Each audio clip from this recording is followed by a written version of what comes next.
Hello, welcome back to the channel. Today we are finally bringing you an update on the Fast and Furious Supra.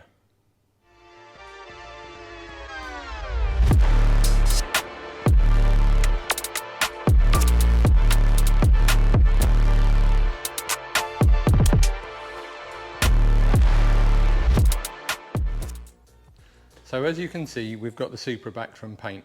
Now it has been quite a long journey to get this far, and there is a bit of a reason behind that. We'll try and keep this video short, we don't want to bore you to death. However, we were trying to find out exactly what colour this Supra should be.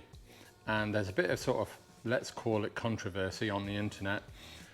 It's long been believed that it's a Lamborghini sort of candy orange colour. I can't remember the exact colour now. But it's actually, Hero 1 film car was actually Tangelo, is it Tangelo Pearl, Gav? Tangelo Orange Pearl. Yeah, by House of Colour. So we managed to sort of nail down, okay, that is the colour. And then RC Coatings, who were painting the car for us, tried to get some Tangelo Orange Pearl by House of Colour, and they weren't able to get any from the States. And they didn't really explain why, but everyone we tried, they wouldn't supply us the paint. So we eventually found out that there's some ingredients within that paint that have recently apparently been banned in Europe. Of course they have. So we then were on a mission to find this paint in the UK, and many hours spent online and on the phone. And one evening I was online and I found this little paint shop in the UK that said that they had some of this. Next morning, gave them a call, managed to get the paint. So they only had a certain amount, we managed to get enough, and then we dropped that paint off with RC Coatings. So then they could crack on with actually laying some colour on it. So they've done an amazing job, and we're going to just sort of walk you around. There was quite a lot of work involved in getting things fitting nicely, etc. So we're just going to walk you around, show you bits and bobs that they've done, nice little touches. And this is about to go into our workshop for us to drop all the running gear off and do what we do underneath, get it rebuilt underneath, and then build the car. So let's have a little look around at the details.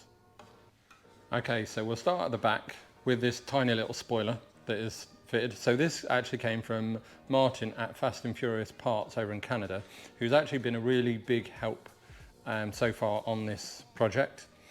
And little details you'll notice, so the mounting brackets are flat, both front and rear, they're flat. But there's obviously a curve in the boot here, and we had these made with a curve in, so these were machined to follow that curvature there. Otherwise you end up with a gap. Obviously we put some gaskets under here. Well, I say we, RC Coatings did that for us. We asked them to make sure that these were sat rounded and with gaskets under, so we don't damage the paint. So, you know, little details like this, in our opinion, make a nice little difference.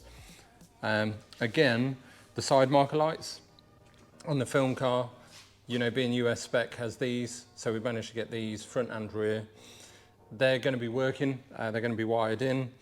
Again, RC Coatings did a really nice job of stenciling out on the rear quarter and on the front there, so these are actually fitted properly. They're going to be fully functional. We've not moulded in the rear spat for what I think is obvious reasons, because if we ever need to get the bumper off, we'd like to be able to do that without breaking paint. So these will sort of be taped behind at the back here. They're screwed through here as well. We've not taped them yet because they are going to have to come back off when we take the bumper off in the workshop. So we've obviously got the wheels on, which look sensational. So we did a lot of measurements in terms of offset and also what lip. So the barrels and the lips have all been redone. Oh, it's that long ago I can't actually remember the bloody company name now. We'll drop it on the video, but he was fantastic to deal with, did a really nice job for us, really pleased with the wheels. Side skirts have been moulded in, and when discussing with Reese and Ashley at RC Coatings, you know, we said that we wanted this line here which they've done a really nice job of, and it just sort of follows into the door shut, really, really neat. These were a good fit. They came from Just Driven. It was one of their kits, and it was a little bit twisted. So yeah, they've put a bit of work into these to get them sitting nice. Again, blended at the front, really nicely done. The bumper took a little bit of work. So again, we got these marker lights on the front here. So the bumper took a fair bit of work to get it to work nicely. So it did fit, but it wasn't quite to our liking. So we spent quite a bit of time with them working out the best way to do it. So we fitted so this is the correct grade intercooler, and reshaped it around the intercooler there. And then inside, you can't really see it. This has been extended here to give us more of a lip, and then a bracket has been made to mount it on at the top here, just to pull it in nice and snug. This bracket wasn't here. This has, been made for this build, just to get the bumper to sit nicely. We couldn't really get it quite right around the headlights, and there was no real lip to mount it properly. As you can see, just like the outside, they've done a really nice job of the engine bay. And like I say, the running gear is now going to come off. So all the aluminium parts will be vapor blasted, all the other parts powder coated, everything plated, etc., like it should be, and then we'll start the build.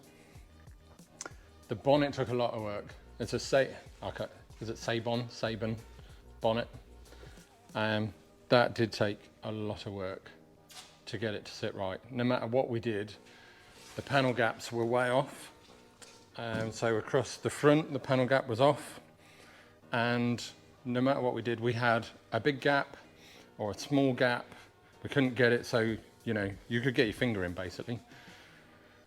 So what they did, and they've done it really well, is they cut the skins open, and then they machined some metal to the shape, pushed it in so far, mounted it, and then they've refiberglassed all the sides, and then same again at the front.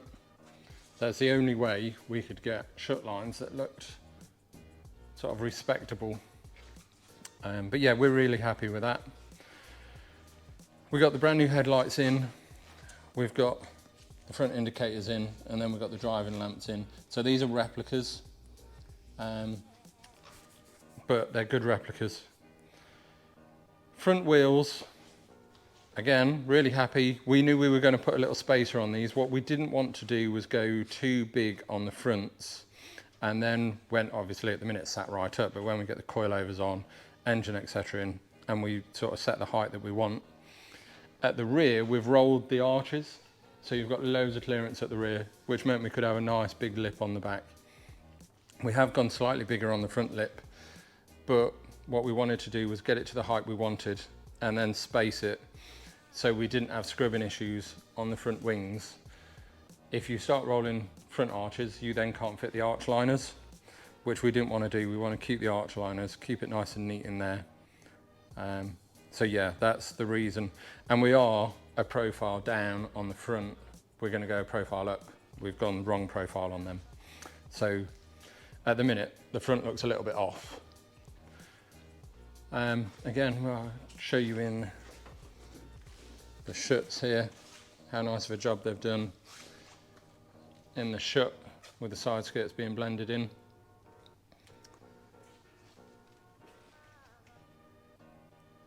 We've got all new door seals, all the rubbers for the roof are new.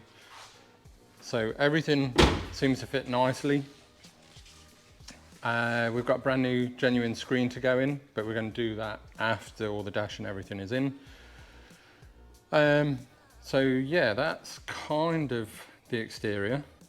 We've got pretty much everything that we need for the build, and we'll show you the engine. Revo at Stitchcraft, they did the film cars, the interior for the film cars, and we spoke to them, and they very kindly agreed to do us an interior set from the original patterns. And so we've got them, and they're going to go to our interior guy. He's going to retrim all the seats, etc. So that should be fairly straightforward getting that in. Obviously we've got to do the boot build. So we've got quite a lot of work to do. We've got the brakes, we've got the suspension. We've managed to get the correct rear silencer. I'm really pleased that we're able to get that. That was one of the things that was really tricky for us to get. And if you look at a lot of the replicas or tribute cars, they've not got the correct rear silencer. That's something I was really keen to get. The rest of the exhaust system is going to be custom anyway for the spec and power that we want to run. But yeah, really pleased we've got the silencer. The only thing on the exterior that we don't have new is these rear quarter windows. We got some for a coupe, so non-aero top, and they sit too far proud. Most people probably wouldn't have noticed, but yeah, they sit too proud. So we've gone with what we already had, but hopefully we might be on to some new ones because it'd be nice to fit them. We've got new weather strips, new screen, like I say, etc. So that'd be nice to do. I think that sort of covers us for the exterior. So let's have a look at some of the other parts.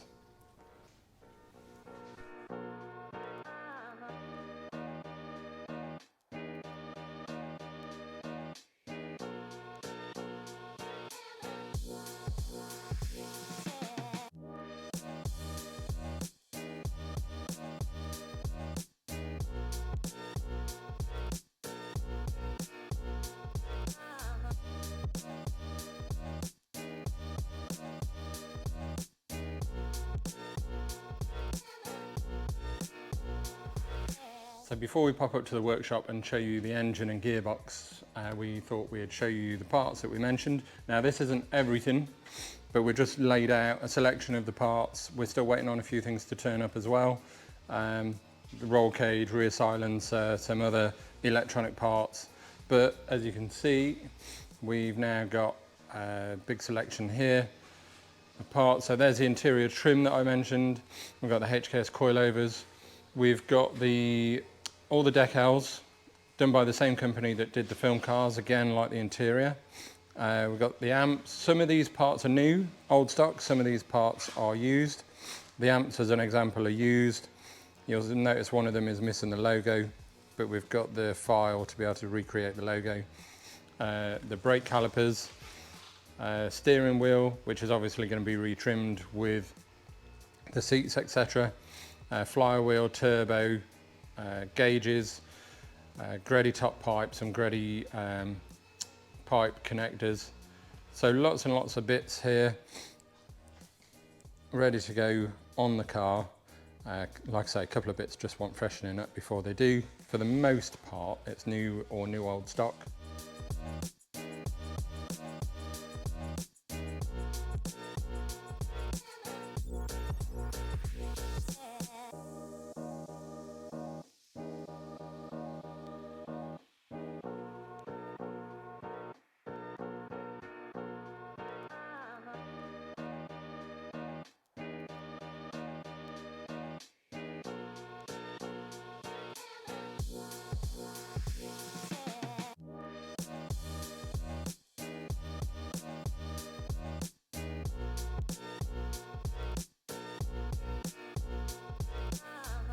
So for the sake of not making this video too long, we're not going to run through the whole spec of the engine right now. That'll come on a later video as we're fitting it into the car. But built by Paul Cheshire, who also built the engine for Connor's GTR for us. Always high quality work from Paul. And we're hoping for around 800, maybe 850 horsepower. But let's see how we go. But yeah, just a little bit of B-roll here for the engine, and then we'll sign off.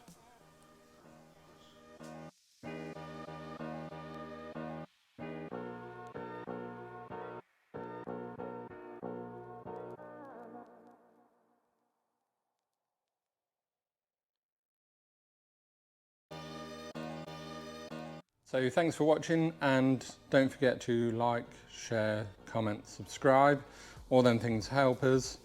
You can follow the build series somewhere here, and we'll have some more progress videos coming now the car is back with us. We're going to get it in the workshop, like I say, and start getting through it.